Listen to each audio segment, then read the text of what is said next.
Baahubali franchise చిత్రాల super సక్సెస్ల అనంతరం release అయిన ప్రభాస్ 4 చిత్రాలు వరుసగా సాహో, రాధేశ్యామ్, ఆదిపురుష్ అండ్ సలార్ ఫ్లాప్ అయ్యాయి.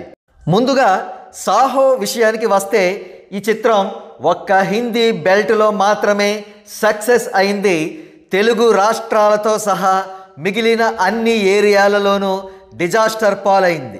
ఇక రాధేశ్యామ్ విషయానికి వస్తే ఈ చిత్రం తెలుగు హీరోల చరిత్రలోనే బిగ్గెస్ట్ డిజాస్టర్గా ఆల్ టైమ్ రికార్డు క్రియేట్ చేసింది. ఇక ఆదిపురుష్ విషయం వచ్చేసరికి ఈ చిత్రం డిజాస్టర్ కావడం మాత్రమే కాదు, ప్రభాస్ శ్రీరాముడి గెటప్ కూడా తీవ్రమైన ట్రోలింగ్కి గురైంది. ఇక సలార్ ఈ చిత్రం నైజాంలో సూపర్ హిట్ అయింది. హిందీ బెల్ట్లో అబవ్ యావరేజ్గా నిలిచింది. మిగిలిన అన్ని ఏరియాలలోనూ ఆంధ్రప్రదేశ్తో సహా డిజాస్టర్ పాలైంది అనేది ట్రేడ్ నుంచి వస్తున్న సమాచారం.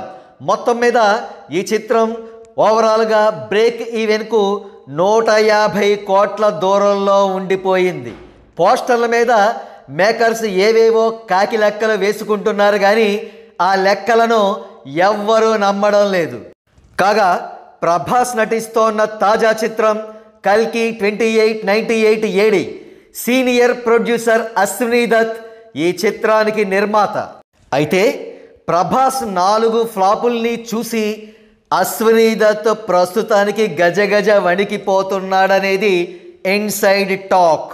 దానికి కారణం ప్రభాస్ 4 ఫ్లాప్ చిత్రాల ఎఫెక్ట్ తన చిత్రం మీద పడుతుందేమోననే భయం కావచ్చు.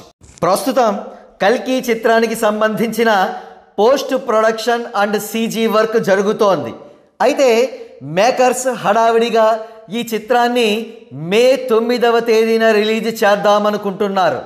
గ్రాఫిక్స్ అంత ఫాస్ట్గా ఎలా కంప్లీట్ అవుతోంది అనేది $1 మిలియన్ క్వశ్చన్. గ్రాఫిక్స్ వర్క్ను సింపుల్గా చుట్టబెట్టేస్తున్నారా అనే అనుమానం కూడా కలుగుతోంది. ఏదేమైనా రిలీజ్ డేట్ అఫీషియల్గా ప్రకటిస్తేనే కానీ ఒక నిర్ధారణకు రాలేం.